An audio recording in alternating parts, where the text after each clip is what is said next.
हर सुबह एक जैसी लगती थी, एक अलार्म की आवाज, एक बोझ की शुरुआत।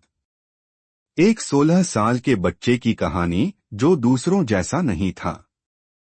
ये कहानी है कार्तिक की और उसके अंदर छुपी चिंगारी की। कार्तिक की सुबह बाकी सभी की तरह शुरू होती थी, लेकिन उसका दिल भारी होता था। कक्षा में वह खामोश बैठा रहता। किताबें खुली होती, लेकिन मन कहीं और भटका हुआ। उसके टेस्ट में नंबर कम आते थे और हर बार उसके चेहरे पर वही सवाल होता, क्या मैं कभी कुछ बन पाऊंगा? रात का खाना घर में हमेशा बातचीत से भरा होता था, लेकिन कार्तिक चुप रहता।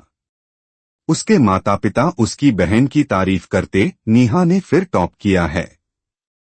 कार्तिक सिर झुकाए सुनता रहता। उसने सोचा, क्या मैं इस घर की उम्मीदों पर खरा उतर सकता हूं? उस शाम कार्तिक छत पर बैठा था, अकेला। हाथ में एक पुराना स्केचबुक था। उसने एक गांव की तस्वीर बनाई, जहां घरों की छतों पर सोलर पैनल लगे थे।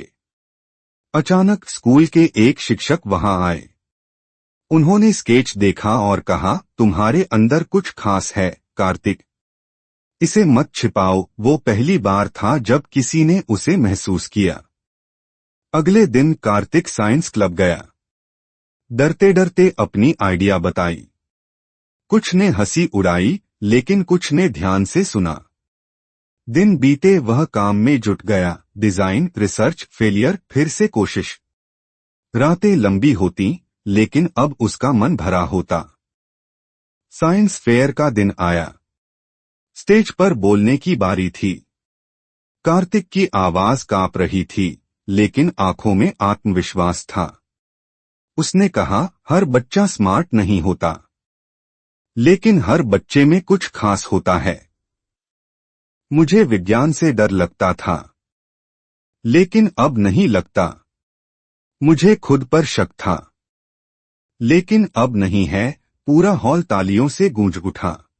घर आने पर मां ने पूछा, जीता? कार्तिक ने मुस्कुराते हुए कहा, नहीं, लेकिन पहली बार मुझे खुद पर गर्व है। पापा ने कुछ नहीं कहा, लेकिन उन्होंने पहली बार उसका स्केच उठाकर देखा। शब्द नहीं थे, लेकिन वो नजरें बहुत कुछ कह गईं। रात को कार्तिक फिर छत पर बैठा। इस बार उसके पास उम्मीद थी। उसने स्केचबुक खोली और एक नया सपना बनाया। और आसमान की तरफ देखकर सोचा, ये चिंगारी तो हमेशा मेरे अंदर थी, बस किसी को जलाने की जरूरत थी। और शायद तुम्हारे अंदर भी वो चिंगारी है। उसे पहचानो, उसे जलाओ और दुनिया को रोशन कर दो।